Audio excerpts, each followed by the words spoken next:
Hola, ¿qué tal, estimados amigos? Qué gusto saludarlos. Bienvenidos a un video nuevo calientito de Redefensa.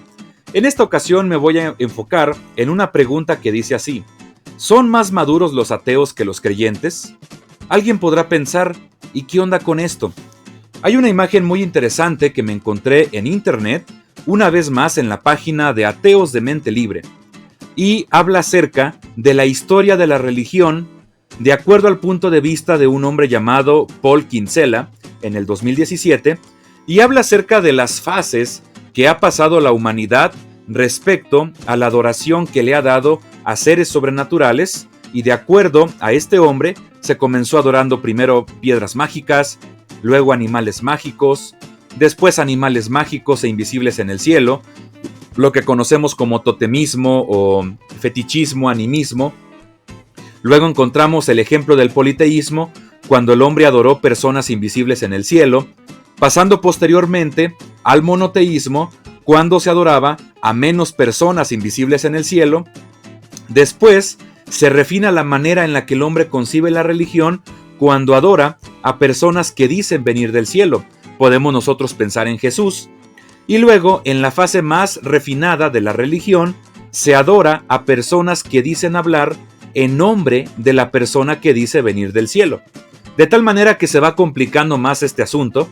Al final, Paul Kinsella nos menciona que se llega a una fase de madurez cuando el hombre reconoce que está solo en este planeta, que no hay ningún amigo imaginario al cual debamos de entregarle nuestra vida, nuestro futuro y nuestras riquezas, y que el hombre es el arquitecto de su propio destino, de su propia vida, y que lo de su alrededor es solamente una hermosa naturaleza, las nubes, los pájaros, el sol, y ninguna entidad sobrenatural que quiere aplicar opresión en los seres humanos.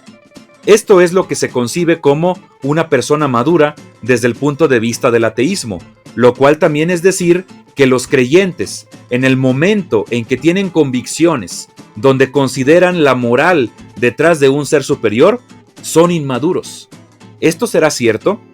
Al menos podemos decir que no es tan simple, porque este tema lo podemos analizar desde muchos puntos de vista y no nos alcanzaría ni siquiera una semana para poderlo tratar todo. Sin embargo, me gustaría partir de la definición de maduro de acuerdo a la Real Academia Española. ¿Qué significa que una persona es madura? Es decir, ha alcanzado un estado de desarrollo adecuado para su utilización, funcionamiento o empleo. En otros términos, una persona madura es aquella que ya ha transcurrido por diferentes fases en su vida hasta alcanzar un estado pleno donde ya puede ser enteramente funcional. Me imagino que ustedes han escuchado hablar del término adulto funcional, ¿no es así? Y nos guste o no, estimados amigos, una de las maneras en las que podemos ver si una persona es madura es cómo se desarrolla en la fase del matrimonio y de la familia. Cuando se está soltero, una persona puede considerarse muy madura y no veo razón de que esto sea así. No veo razón de por qué esto no pueda ser así, perdón. Sin embargo, podemos nosotros ver si una persona es plenamente madura en el momento en que decide comprometerse con una pareja y después poder tener hijos. Ahora bien, ¿qué parámetros podemos utilizar ya que estamos adentrados en el tema? De acuerdo a un artículo publicado en el portal de la Asociación Americana de Psicología, la famosa APA, se puede ver aquí el título que habla acerca de que los adolescentes pueden tener las mismas capacidades de razonamiento que los adultos, pero que no necesariamente esto implica que tengan las mismas capacidades de madurez emocional. ¿Y cómo nosotros podemos encontrar una falta de madurez emocional, no solamente en adolescentes, sino también en adultos? De acuerdo al artículo, se debe a una falta de control de impulsos emocionales. Repito, la inmadurez emocional la podemos determinar a partir de la evidencia de una falta de controlar nuestros impulsos. ¿Qué tiene que ver esto con el matrimonio y con la familia? En un artículo publicado en la Biblioteca Nacional de Medicina de Estados Unidos, aquí se habla acerca de las razones principales del divorcio. Se tratan también otros temas, pero no nos viene en este momento a mencionarlos. Sin embargo, aquí quiero circularles una porción del artículo donde se habla de las 3 principales razones que daban algunas parejas entrevistadas que se habían divorciado, y son la falta de compromiso, la infidelidad y los conflictos o discusiones que se llevan a cabo de maneras incorrectas. Y aquí nosotros, si nos ponemos a pensar, podremos deducir que la falta de controlar los impulsos emocionales está muy implicada en estas 3 causales principales de divorcio. Tan solo pensemos en la falta de compromiso. ¿Por qué una persona podría llegar a no quererse comprometer con su pareja o con sus hijos? Bueno, se puede deber a que tiene ciertos impulsos emocionales que lo hacen menos apto para poder lograr esto. Algunas personas quizás podrían sentirse extrañando o nostálgicas de su juventud soltera, de querer tener las libertades una vez más que tenían en la época soltera. También podemos ver el caso de la infidelidad. ¿Por qué las personas son infieles? Porque se dejaron llevar por sus impulsos, no solamente emocionales, sino también sexuales. En el momento en que buscaron satisfacción sexual, quizás momentánea, en una persona fuera de su matrimonio.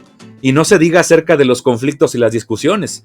¿Cuántas parejas no han llegado lamentablemente a la violencia física debido a que no se pueden controlar impulsos como la ira o como la impotencia? Así que aquí podemos ver que los divorcios están muy correlacionados con lo que nosotros podemos considerar la inmadurez personal. Lamentablemente, los divorcios no solamente conllevan un mal para las personas casadas, sino principalmente para los hijos. En otro artículo, publicado en la misma Biblioteca Nacional de Medicina, por parte de la Revista de Psiquiatría Mundial en 2019, se habla de que hay un incremento mayor del riesgo para los hijos de parejas divorciadas de tener problemas en el ajuste de su vida respecto a su entorno. También van a tener mayores dificultades académicas y también una mayor probabilidad de tener comportamientos disruptivos, como en el caso de la conducta o del consumo de sustancias adictivas. Y lo que es peor, tienen mayores probabilidades de desarrollar depresión. Esto se ve confirmado por un estudio de la Universidad de Granada, donde se habla que los hijos de padres separados o divorciados presentan mayores problemas de conducta y mayores problemas personales que aquellos niños que han crecido en hogares intactos. ¿Ok? Así que aquí nosotros podemos llegar a una pequeña conclusión. Los divorcios están correlacionados a la inmadurez personal, al menos en una de las partes de la pareja. ¿Qué tiene que ver todo esto con la religión y con la estabilidad matrimonial? Porque recordemos que estamos hablando de que algunos ateos piensan que ellos son más maduros que los creyentes debido a que no le rinden pleitesía a un ser superior y que no basan su vida de acuerdo a valores religiosos. Bueno, aquí entonces nosotros podríamos intentar hacer un ejercicio y tratar de comprobar esto a partir de la estabilidad en los matrimonios. Si fuera cierto que los ateos o los no religiosos son más maduros que los creyentes, deberíamos esperar que los matrimonios de las personas religiosas son menos exitosos que los matrimonios de las personas no religiosas, porque un matrimonio exitoso implica madurez emocional. Así que vamos a ver un artículo publicado en el Instituto de Estudios Familiares, donde se habla acerca de un título muy interesante que dice así: La paradoja del matrimonio religioso, matrimonios jóvenes, menos divorcios. No me voy a detener en el tema del título, pero sí me gustaría analizar 2 gráficas. La primera de ellas nos habla acerca de la probabilidad de personas que se casen en un matrimonio directo, es decir, que no tuvieron noviazgos en unión libre antes. Y aquí nosotros podemos ver diferentes gráficas y me gustaría hacer la acotación de que este artículo se basa en estudios realizados a 53,000 mujeres en estas encuestas. Y aquí nosotros podemos ver que las mujeres que no tienen una formación o una orientación religiosa, las cuales están representadas en la barra azul, tienen menos probabilidades de casarse sin antes haber vivido en cohabitación o en unión libre, ya sea con la pareja con la que se casan o con otra pareja. Y podemos ver, al contrario, que las mujeres que tienen una formación religiosa o que basan su vida en valores religiosos tienen mayor probabilidad de casarse sin antes haber vivido en unión libre. Esto lo podemos contrastar en esta gráfica, donde ahora se habla de la probabilidad anual de cohabitación o de unión libre. Aquí podemos ver que la gráfica azul marino crece considerablemente por encima de las demás gráficas. Es decir, hay una mayor probabilidad de que las mujeres que no son religiosas, por ende muchas de ellas ateas, hay una mayor probabilidad de que se casen y habiendo tenido antes relaciones de unión libre o de cohabitación. ¿A qué nos lleva todo esto? A un dato también muy interesante y muy importante en este artículo, donde nos habla de que la cohabitación o la unión libre incrementan el riesgo de divorcio, de acuerdo a un estudio de la Universidad de Stanford que este artículo está citando. Repito, la probabilidad del riesgo de divorcio es mayor en parejas que previamente vivieron en unión libre, ya sea entre ellos dos o con otras personas en una relación de noviazgo. Así que esto nos debe de hacer pensar de que, en primer lugar, podemos establecer una correlación entre las ideas religiosas que se basan en una fidelidad a un ser sobrenatural y la manera en la que se concibe el matrimonio. Las personas que son religiosas, sobre todo en el ámbito cristiano, van a tener una concepción de que el matrimonio es algo sagrado, de que es un sacramento que se le tiene que rendir en adoración y respeto a Dios, y por lo tanto no se debe mancillar con acciones previas de cohabitación o unión libre, donde por supuesto existe el acto sexual.